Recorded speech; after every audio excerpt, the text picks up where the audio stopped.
आता अवघे 4 दिवस शिल्लक राहिलेले आहेत. काही स्पष्टता आहे का महाविकास आघाडीमध्ये? उद्धव ठाकरे यांनी लढावं असा आग्रह तर आहे, पण स्वतः उद्धव ठाकरे अजून काही भूमिका मांडत नाहीये. मांडतील ना. त्याबद्दल शिवसेना पक्षप्रमुख नक्की भूमिका मांडतील. उमेदवारी अर्ज तर भरावाच लागेल ना, तेव्हा तुम्हाला सगळ्यांना आमंत्रित केलं जाईल. नाही 30 तारीखला उमेदवारी अर्ज भरण्याचा शेवटचा दिवस आहे, 4 दिवस आहे. तर काही होतंय का? उद्धव ठाकरे स्वतः इच्छुक नाही, काय होतंय काय म्हणजे काय, ती काय बाळंतणीची खोली आहे का? नाही कदाचित 30 तारखेला झालंय होत आहे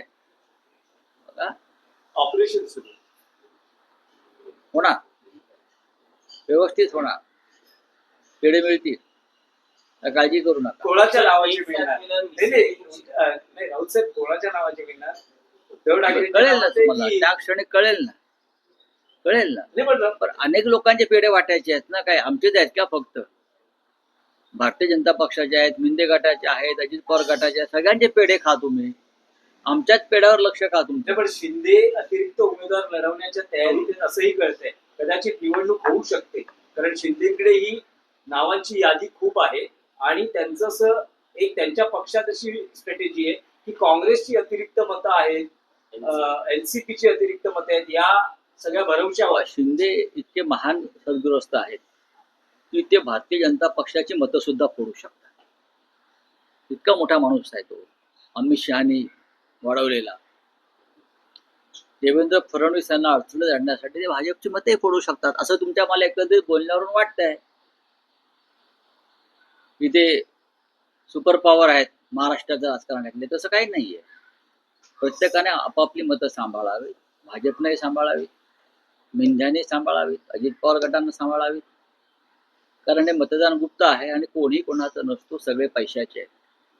पण राऊत साहेब, मध्यंतरी एक तारखेला उद्घाटन हाच विषय. एक मिनिट, मध्यंतरी जे गेल्या आठवड्यात गाजलं की उद्धव ठाकरे आणि देवेंद्र फडणवीस यांची भेट, बरं, मग जी रहस्यमयरित्या भेट झाली, त्याच्यावर मुख्यमंत्र्यांनी म्हटलं की अशी कुठलीही भेट झाली नाही आणि त्यांनी त्या ट्विटर हँडलला इशारा दिलाय की कायदेशीर कारवाई करू. पण ते ट्विटर हँडल ठाम आहे, त्यांच्याकडे काही पुरावे, ते म्हणतात की कायदेशीर नोटीस येऊ द्या.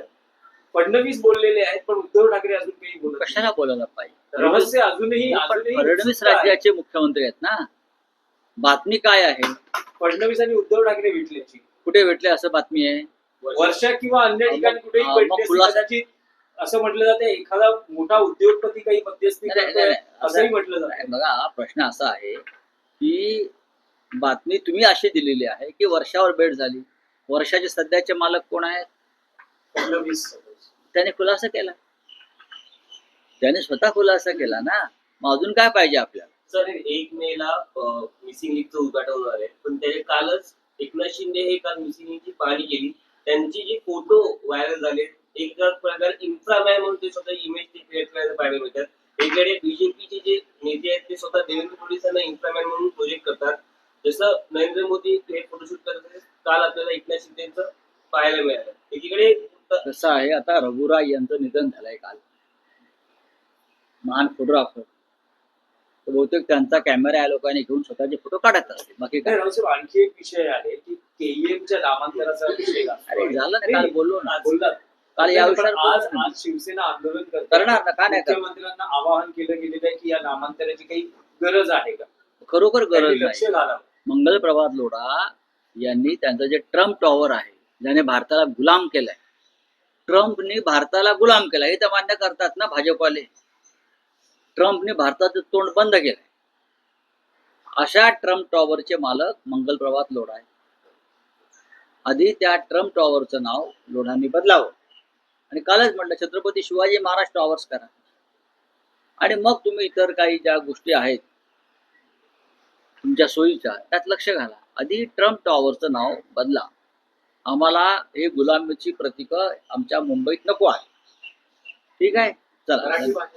संदर्भात ते होईल ते सक्ती व्हायला पाहिजे. सर, ये ट्रम्प के अटैक पे कांग्रेस के नेता विजय वडेट्टीवार नहीं, का ठीक है, कहना है कि उनका क्या है और क्या है? जैसी करनी वैसी करनी। सर, उन्होंने ये कंपैरिजन मुझे मालूम ट्रम्प से मोदी जी की। मैं ट्रम्प की बात करता हूँ, चलिए।